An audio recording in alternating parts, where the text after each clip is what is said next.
Welcome to the Meeting Underground. We thank you for joining us. Before we did today's episode, I had to check and see if there's any laws against nepotism in podcasting. Fortunately, there's not, so our special guest today is Ryan LaFave, artist, songwriter, collaborator, and my son. We appreciate you joining us. We're going to have him for two episodes. We're going to discuss some of the projects he's been in, some of his past, and I'm really looking forward to this. Thank you. So, how old were you when you started to play the guitar?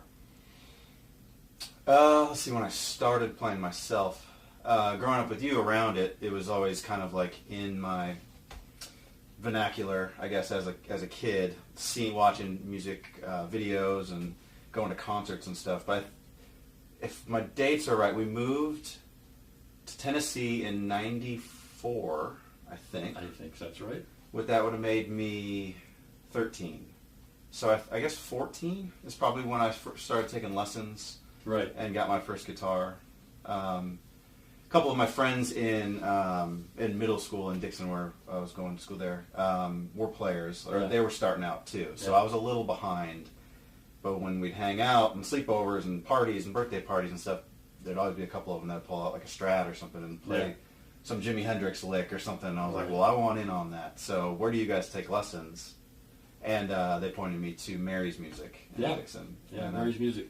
Doc Stone. Doc Stone helped a lot of young people start. Yeah, a lot of my friends that were taking lessons back then are still players. Yeah. And a lot of them do it as a gig, like a main source of income. So kind of stuck. So what I remember about you starting was, I remember that Ryan started playing guitar, and he was playing guitar for like a year, and I'm going, and I would listen to him, and I go, gosh, I've been playing since I was 13, and I was like, he's playing better than I do. It just struck me because he learned so fast, and he's got a good talent to it. So when you started, what were some of the influences, like the early bands, stuff like that, that really kind of got you? Sure. Kind of going back to the lessons I was taking at Mary's, the way that their curriculum was built was basically identifying the kids' strengths and then building little bands out of them. And they'd have us play like the Ryman or the Opry, I think. So you actually got to play. They would book shows, and that was our whatever you'd call them, like our what do you call it, like a dance recital or something. It would be like a band recital, essentially. I mean, exactly that. Anyway, I was identified as having pretty good dexterity, so I was a chord guy. Like I wasn't a soloist. They'd it was very clear who could So they identified you as that could shred it. And they were like, you can play these chords pretty easily. And that was kind of a reflection to a lot of the stuff that I was identifying with at a young age, like Zeppelin and stuff like that, obviously growing up from your influence. But it was those more Europe-based, ballady stuff. Name a couple things. Well, obviously Led Zeppelin. A little later, I really got into Paul Simon and his work. Oh, so you were the early, same influences that were my influences. Yeah, definitely. You being the first I'd ever heard of it, but then once I started thinking on my own and trying to play these chord charts and stuff like that, it was really those really intricate ballady type progressive song structures that I really identified with. Moving forward, I mean, bands like Radiohead were obviously massive influence to me and a lot of people my age. A couple more. Let's think. Moving ahead. I'm trying to think. I started getting into a kind of instrumental music as well. Bands like Sigur Rós early on, to me, where it was just really a lot about the chord progressions and very interesting group. How they work together and then play the vocals almost like an instrument themselves. Yeah. So I really identified with a lot of that orchestral arrangement type great songwriting. So, what do you think it is about music that is so interesting? What is it about music that really strikes you? Music specifically, as just music itself. It's a good question that I think I've probably asked myself often, because being a musician, question why am I a musician often Right. because of like the struggles in the industry to like basically just get your bread money for you know. So you question that a lot, and kind of where I've fallen is that everyone is into the arts to some degree. Right. If you're a builder, you're building a house is an art form. We did a whole episode on that. Okay, yeah. Talking about that very thing. I think it's just a human... An artist is actually just the approach and where it comes, how you approach what you do. Right. It's not so much, I mean, you can be like you said, you could actually be an engineer, a designer, any of those things, and you approach it from the heart as something inspirational, right. Then it becomes art. So. I think music specifically plays to that sense. Yeah. I think... music seems to always... It seems like in this generation, and all the way back to my generation, music always is the one of the arts that really draws people. Mm-hmm. I have one thought of it, is that I think music, the power of it that's wonderful is that it has this way of attaching to your life and defining it from there on. Yeah. It's like you hear a song and it brings you back to what you were thinking, what you were doing, the circumstances, your emotions about it. Sure. I mean, that's one of the powerful things I think about music. That's you know. That's a soundtrack. Yeah, it becomes the soundtrack to our lives and stuff like that. But well, I think that's one of the reasons it's so powerful. It has an impact on so many people is because it does tend to attach to your life and to what you're going through and defines it or gives perspective to it. Sure. Often. Mm-hmm. So, yeah. Anyway. Well, I think like just sound as well as like the sense of hearing is sort of the first sense that we are become accustomed with when we're born. Is we don't know how to talk, we don't really know how to see, but we hear your mother's voice, and we're immediately listeners from day one. And that's interesting. I just feel like I've never heard anybody exactly put that. But it kind of have to be part of some sense. All art is part of multiple senses. So right. I think visual art is very powerful, but maybe less people identify with it, especially when maybe their eyesight starts to go or whatever. But hearing a song, hearing a voice, having that voice teach you something is really like one of the first lessons that we have to learn. So in the earliest times, from your early teen years and stuff like that, were you in bands and stuff? Did you and some friends get together, do actual bands that were not Doc Stone's bands? I mean, plenty of bedroom jam sessions and stuff like that. Never take it as far as doing performances and playing. Not really. I think the first thing that I ever did that, which was I was not taking it seriously, but it was the first like gig I ever booked. Was probably just doing solo stuff as Town Whale. You and I did you did an opening for us at the Love. What is the name of the place? It was called Ace of Club of Hearts, something like that. It was down on 12. It was on 12. Yeah, and I think it was. Anyway, I remember having some kind of card. John Carpless, a percussion friend of mine. He and I did a gig, and Ryan opened for us in Love Pub, the Pub of Love, the Pub of Love. And the logo was it's gone now. Like a heart, yeah. But it was an interesting day. We had a lot of people showed up, so it was kind of fun. As we go forward, though, the last some of the episodes in the past year, we've brought up a band called Umbrella Tree. Outside of the region and area here, you may not know who that is, but they really made an impact back around 2006 to 2012, something like that, and Ryan was involved with them from the beginning. So tell me your involvement. Tell me your involvement with Umbrella Tree. Tell me a little bit about who Umbrella Tree was. Okay. What they were like. Yeah, I'll make it kind of quick because it does span. Yeah, and I got some specific questions on that. Sure. When I was dating Jill, first started dating Jill, now my wife, I got a call from my buddy Justin, who lived in Dixon still, and I was living in Nashville. And he said, hey, I'm going to go see Andrew Bird at Grimey's in-store. And I was like, wow, that's great. I was really getting into Andrew Bird at that point. And the in-stores there are great because it's so intimate. So I was like, yes, I'll definitely be there. I want to introduce Jill to Andrew Bird too, and yourself, you know.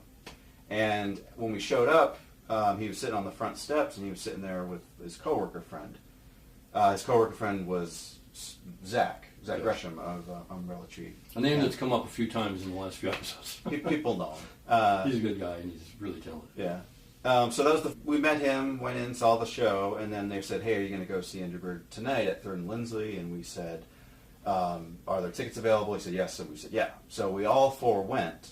During the show, at some point, I think Jill stepped outside, and I realized that Zach wasn't there either, and they were out there talking about music. I found out that Zach had a vision for a band, had it written all out, like on a vision board type thing, knew exactly what he was looking for, and one of those things was just a talented female singer who can play keys, which is exactly what Jill is. So they got to know each other. They talked. He gave her like a demo or something like that, and he had like ads out in the scene. Like he was going full tilt, getting his vision to play out and putting a lot of work. He's very industrious. Anyway, fast forward, they become a band, and they released What Kind of Books You Read in 2006. Yep. I think it was. What Kind of Books Do You Read in 2006? 2006. And then they did The Church and the Hospital in 2008. Mm-hmm. The Letter C in 2009. And the last one is The Memory of a Once Great Man in 2011. That was their last one. Yes. 4 great records. Yeah.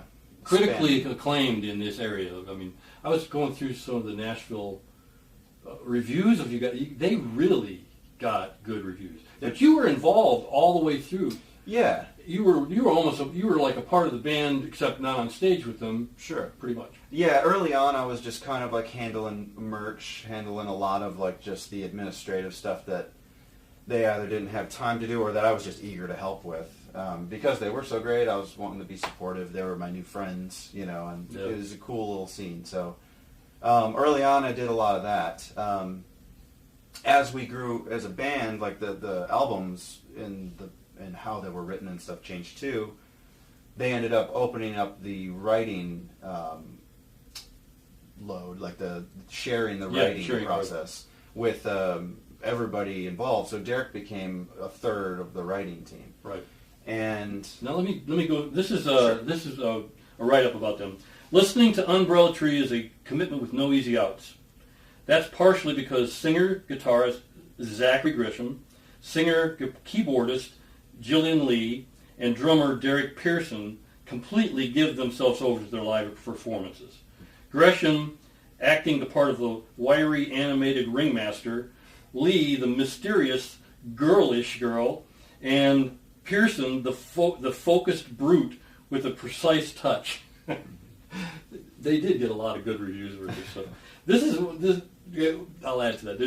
This was a description, because I was going to ask you, how do you describe it? I mean, how would you describe it? To me, it was like a folk art, avant-garde. This is what one writer said: a bohemian bookworm pop outfit. He's not wrong. When I first heard them, and it was like I heard like strains of Frank Zappa and the kind of approach to music that Zappa did, where it was humorous, very intellectual, very smart, and melodic, and great songwriting. It was just really, really good. And anyway, do you have any description? Because the band, you guys, even though you weren't on stage yet with them, they really were one of the best bands in the area. Everybody had high hopes for them. And then it came around to The Memory of a Once Great Man, 2011, and this is what they said. That was when you began. They released. How do you say the song? And is that it? No. That was the name of it. It was always funny when you see it in writing. Yeah. But that video release and song release introduced you as the band bass player, as far as what was written in the scene. Yes, that was kind of when on whatever social medias were around at that time, and like just the different news outlets was kind of like, hey, we're a 4-piece now. We're gonna approach this live sets a little different. Yeah. Which was cool. It was that band was just always about evolving. Right. Never repeating over and doing the same thing twice, and that's why all the albums stand on their own. Yeah, great albums. You can still find them, right? Oh yeah. Where would you say on just all the digital downloads? Like definitely, yeah, they're definitely on Spotify. Most of the iTunes. stuff is even on YouTube. But like the last album, the Church in the Hospital has a video for every song, so that's all up there. Yeah, so that's the second one. If you get a chance, go look up Umbrella Tree the band, because you'll get other things if you don't.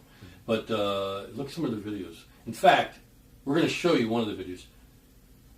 Tell me which video. Sure.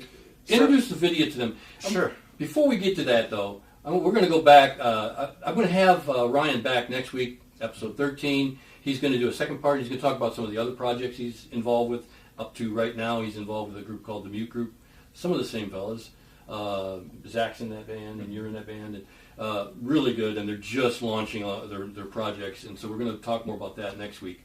But we appreciate you joining us. Thank you for your support. If you're watching this vidcast on YouTube, in the notes you can click on the link to the podcast, and if you're at the podcast, you can click on the notes to a link to the vidcast.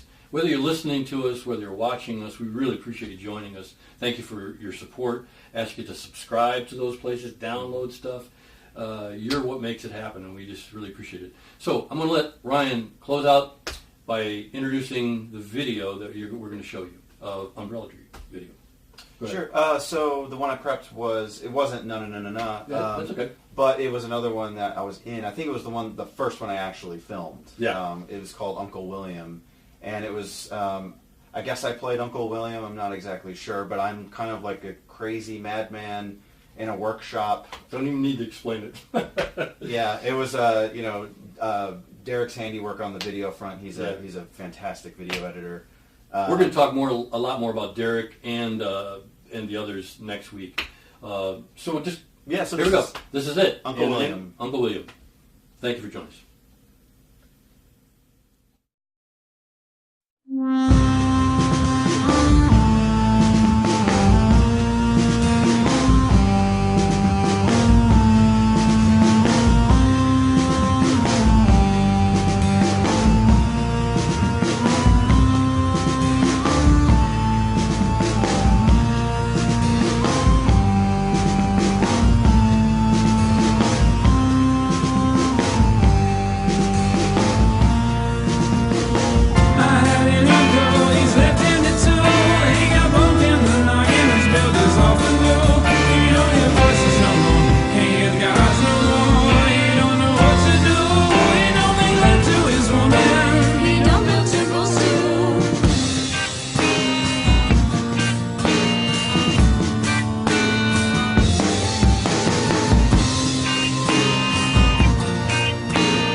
He says they're full of omens.